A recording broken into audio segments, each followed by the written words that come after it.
Hi everyone, आप सबका हमारे यूट्यूब चैनल में स्वागत है। तो चलिए आज हम व्यंजन संधि का पार्ट 3 देख लेते हैं। तो देखिए तीसरा नियम है छ संबंधी नियम। छतरी छ, इससे संबंधित नियम जो है उसको हम देख लेते हैं। तो देखिए छ संबंधी नियम, यदि जब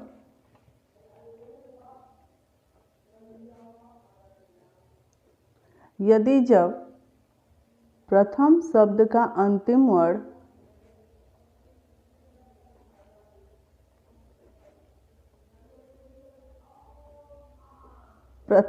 का अंतिम वर्ण ह्रस्व या दीर्घ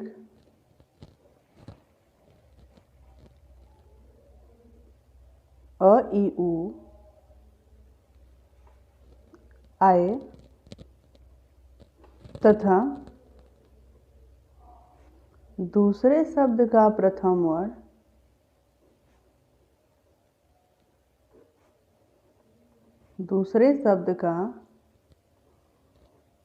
वर्ण छ आए, छता छ आए तो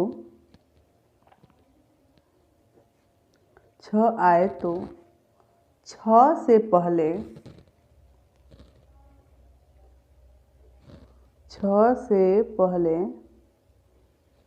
च जोड़ दिया जाता है।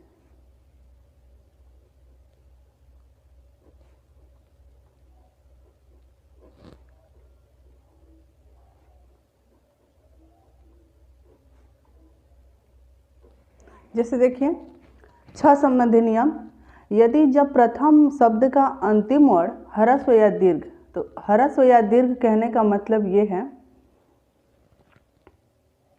जैसे देखिए कि जब प्रथम शब्द का अंतिम वर्ण ह्रस्व या दीर्घ से अ ई उ आए तथा दूसरे शब्द का प्रथम वर्ण छाता छ आए तो छ से पहले च जोड़ दिया जाता है। तो देखिए कैसे छ लगता है और कैसे हम छ जोड़ते हैं। जैसे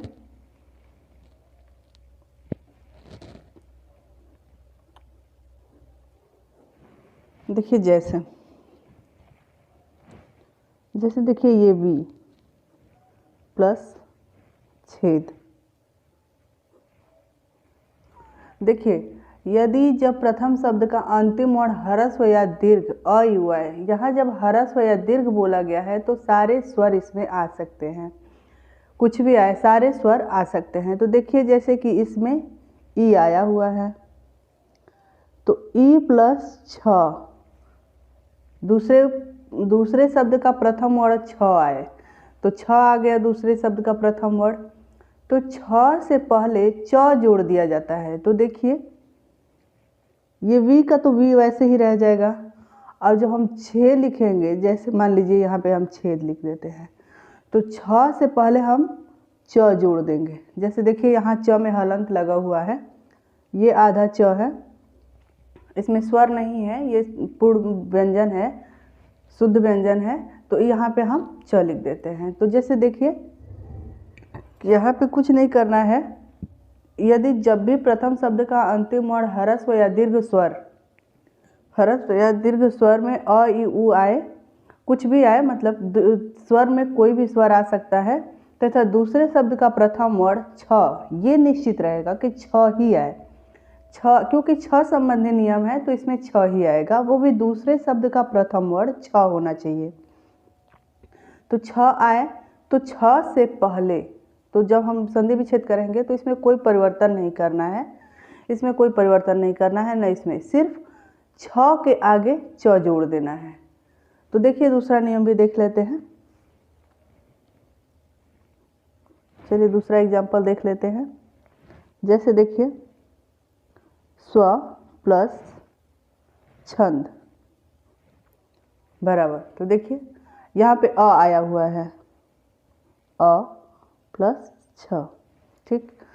तो देखिए स्व, तो स्व को वैसे ही लिख दीजिए, और छंद है तो छ से पहले आधा च लिख दीजिए और फिर छंद, स्वच्छंद। फिर जैसे देखिए एग्जाम्पल आ प्लस छादन। जैसे देखिए यहाँ पे तो आ दिख ही रहा है कि यहाँ आ है, ये तो मान लीजिए कि स्वर सहित होता है, व्यंजन में था तो व्यंजन शायद न समझ में आए, तो इसलिए हम इसको अलग कर दिया है। लेकिन देखिए इसको अलग क्या करना है, ये तो आ दिख ही रहा है कि आ है, आ प्लस छ, तो इसमें भी कुछ नहीं करना है, ये आ को ऐसे ही आ लिखना है और यहाँ पे च लिख देना है, क्योंकि छ से पहले ही च लिखना है, तो छ से पहले हम च लिखेंगे, फिर लिख देंगे छादन। जैसे देखिए और देख लीजिए, जैसे है परी प्लस छेद। जैसे देखिए ये छोटी का मात्रा री पे लगा हुआ है, तो यहाँ मतलब कि छोटी ई है, तो ई प्लस छे। हमें छे हो, छू हो, छा हो, इससे कोई मतलब नहीं है, बस छ होना चाहिए, सिर्फ इस छ से मतलब है, छ होना चाहिए। छ संबंधी नियम में छ पे विशेष ध्यान देना है, अगर जहाँ छ होता है वहाँ हम छ के साथ च को जोड़ देते हैं। तो जैसे देखिए ये परी तो सेम जैसे है वैसे ही लिख दिया गया है परी, छेद, अब परी छ से पहले हम च लिख देंगे और इसके बाद छेद, परिच्छेद। देखिए जैसे है मान लीजिए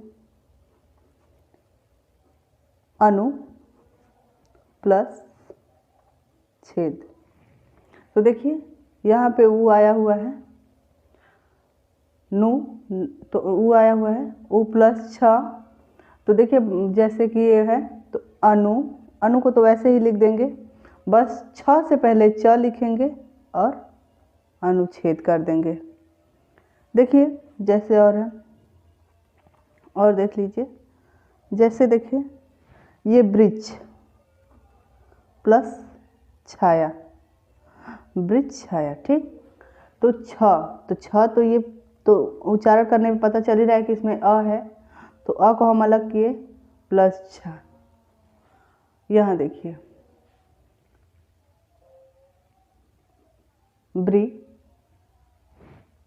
छ वृक्ष छाया, देखिए कुछ नहीं करना है, सिर्फ छ से पहले आधा च को जोड़ देना है, बस हो जाएगा। जैसे देखिए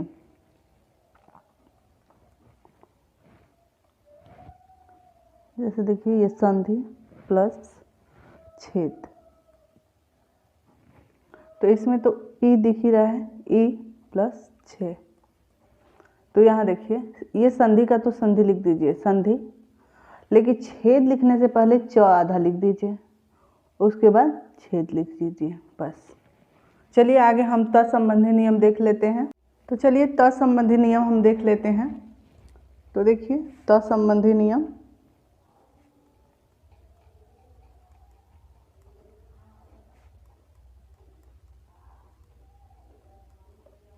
ये चौथा नियम था, ये चौथा नियम है, तो चलिए इसको भी देख लेते हैं। तो जैसे देखिए यदि जब प्रथम शब्द का अंतिम वर्ण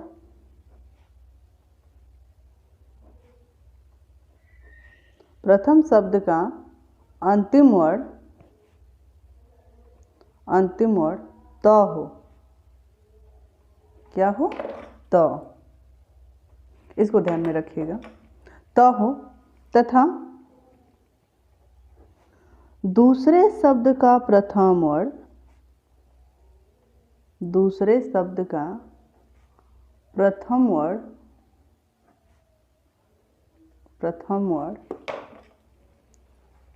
च या फिर छ हो, या फिर ज या झ हो, ट या फिर ढ हो, ट या ठ हो, ड या फिर ढ हो, या ल हो, या फिर ल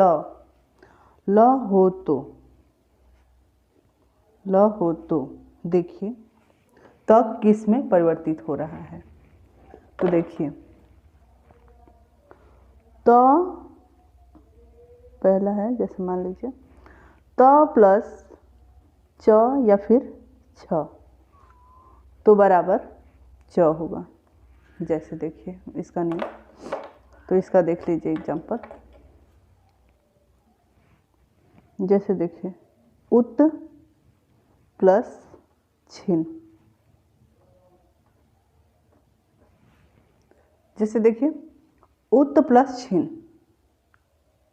ये उत प्लस छिन है। और हाँ, ये एक बात और ध्यान दे दीजिए, जैसे देखिए कि हम लोग छ संबंधी नियम पढ़े थे, तो उसमें भी इधर ही छ आ रहा था, तो आप लोग कंफ्यूज मत होइएगा। उसमें इधर वाले में स्वर आ रहा था और इसमें इधर में व्यंजन आ रहा है। प्रथम शब्द का अंतिम वर्ण छ संबंधी में प्रथम शब्द का अंतिम वर्ण स्वर हो रहा था और त संबंधी नियम में प्रथम शब्द का अंतिम वर्ण व्यंजन होगा। तो जैसे कि देखिए ये त है और ये शुद्ध व्यंजन है, इसमें कोई भी स्वर का मिलावट नहीं है, कोई भी स्वर नहीं मिला हुआ है। एक बात और ख़ास तौर पे ध्यान दीजिएगा कि जिस भी व्यंजन में या जिस भी वर्ण में हलंत लगा हो वह समझ जाइए कि उसमें कोई भी स्वर नहीं है। तो जैसे कि देखिए ये त है और त में हलंत लगा हुआ है, मतलब कि यहाँ पे स्वर नहीं है, ये शुद्ध व्यंजन है। तो देखिए कंफ्यूज मत होइएगा, क्योंकि उसमें भी छ आ रहा था और इसमें भी छ आ रहा है, लेकिन यहाँ पे नियम है कि उसमें यहाँ पे स्वर आ रहा था, छ संबंधी वाले में यहाँ पे स्वर आ रहा था और इसमें त संबंधी में यहाँ पे व्यंजन आ रहा है। तो चलिए देखिए उत प्लस छिन, तो क्या बोला है कि यदि जब प्रथम शब्द का अंतिम वर्ण त हो, त तो आ गया, दूसरे शब्द का प्रथम वर्ण च या छ हो, तो देखिए त प्लस च या छ हो तो च ही होगा, च हो जाता है। जैसे देखिए उ, अब त को च में हम बदल दिए, छिन, देखिए ये हुआ रूप। अच्छा चलिए दूसरा देख लीजिए इसमें। जैसे देखिए त प्लस ज हो या फिर झ हो तो ज होगा, वो भी आधा ज होगा, पूरा ज नहीं होगा। क्यों? क्योंकि देखिए हलंत लगा हुआ है, तो यहाँ पे हम आधा लिखेंगे। जैसे देखिए सत प्लस जन,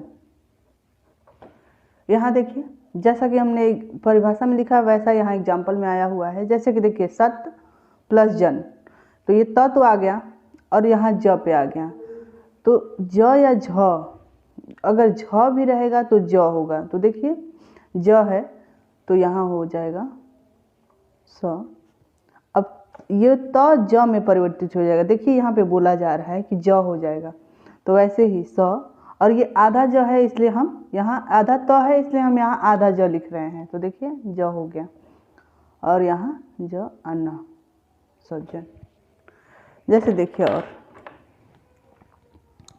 जैसे ये तीसरा रहा त प्लस ट या फिर ठ हो तो ये ट ही होगा।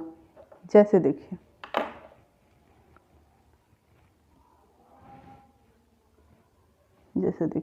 बृहत धन टीका, जैसे देखिए बृहत धन टीका, तो क्या हुआ बृह, ये तो बृह हो गया, ये जो त है वो आधा ट हो जाएगा और ये पूरा ट, टीका। देखिए यही वाला वर्ड परिवर्तन हुआ है, ये वाला वर्ड परिवर्तन है, ये वाला वर्ड परिवर्तन है। तो चलिए और देख लेते हैं। जैसे चौथा है इसमें कि त के बाद यदि ड या फिर ढ हो तो देखिए क्या होता है, ड होगा। जैसे देखिए उत प्लस डयन, उत प्लस डयन, तो देखिए यहाँ त के बाद ड या ढ हो तो ड होगा, ये हलंत के साथ ही होगा। तो देखिए उ, अब हम त को क्या करेंगे, ड लिख देंगे। जैसे ये ड है, जैसे ये त रहेगा उसी प्रकार से ड लिखा जाएगा। तो जैसे देखिए ड, फिर ये सेम ऐसे ही उतर जाएगा डयन, ठीक। और देखिए, जैसे ये मान लीजिए त हो, त के बाद यदि ल हो तो उसका क्या होता है, तो वो भी ल ही होगा, लेकिन आधा ल होगा। तो देखिए, उत प्लस लेख, उत प्लस लेख। ठीक, देखिए जैसे कि यहाँ पे तो त आ गया और यहाँ पे ल, तो देखिए ये भी ल सेम सेम हो गया। अब यहाँ देखिए ऊ हो गया, ऊ तो हम ये वाला ऊ लिखते हैं, लेकिन त जो है, त को हम, त के बाद ल रहेगा तो हम ल ही लिखेंगे। कैसा ल लिखेंगे, आधा ल लिखेंगे। तो देखिए त के जगह पे हम आधा ल लिख दिए और ये हो गया लेख, उत्लेख। ठीक, चलिए इसका दूसरा देख लेते हैं, दूसरा पॉइंट वाला। देखिए त के बाद दूसरा नियम है, जैसे इसमें ख मान लीजिए। देखिए त के बाद यदि श आए, जैसे यहाँ तो च ठ ड ढ ये क वर्ग से म वर्ग तक आ रहा था, लेकिन यहाँ देखिए त के बाद यदि श आए, स आए तो देखिए त के स्थान पर त का च हो जाता है, त का च हो जाता है, इस त का च हो जाता है, और स का ह हो जाता है, स का छ हो जाता है। तो देखिए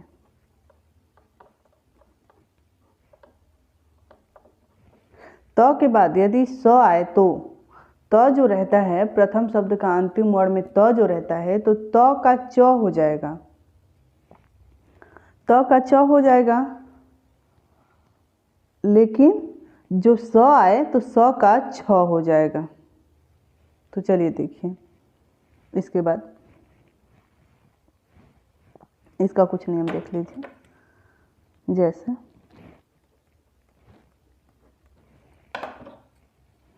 जैसे देखिए उत प्लस शिष्ट, उत प्लस शिष्ट। तो देखिए जैसे कि त तो आया ही है और त के बाद स आया हुआ है, तो क्या होगा, त के स्थान पे च हो जाएगा। तो जैसे देखिए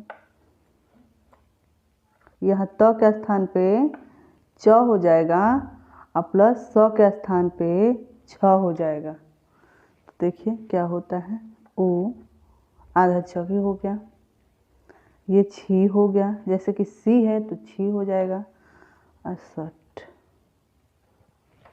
जैसे देखिए। ठीक, और एक देख लीजिए,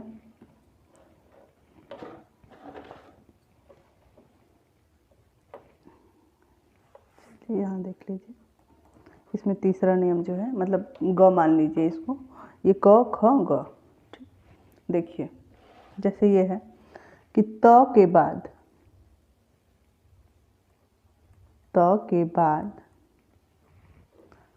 यदि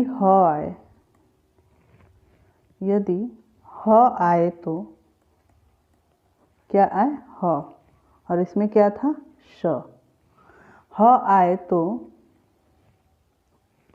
त का, देखिए त का द हो जाता है,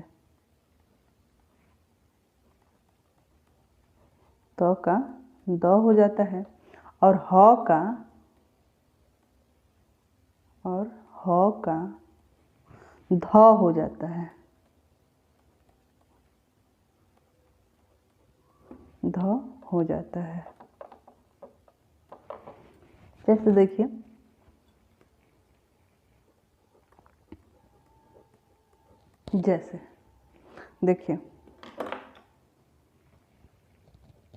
उत प्लस हार, जैसे देखिए ये त आ गया, प्रथम शब्द का अंतिम वर्ण त, और यहाँ देखिए द्वितीय शब्द का प्रथम वर्ण ह। तो देखिए त का क्या हो जाएगा, द हो जाएगा, और ह का क्या हो जाएगा, ध हो जाएगा। ठीक, तो जैसे देखिए उत,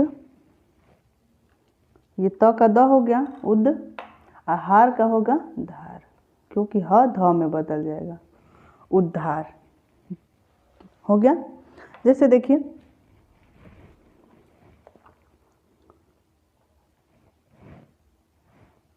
उत,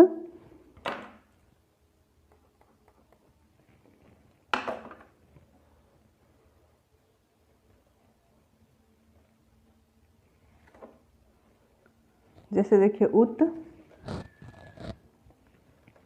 प्लस हत, उत प्लस हत बराबर, देखिए अब त का तो द हो जाएगा और ह का क्या होगा ध हो जाएगा। तो देखिए उद्धत,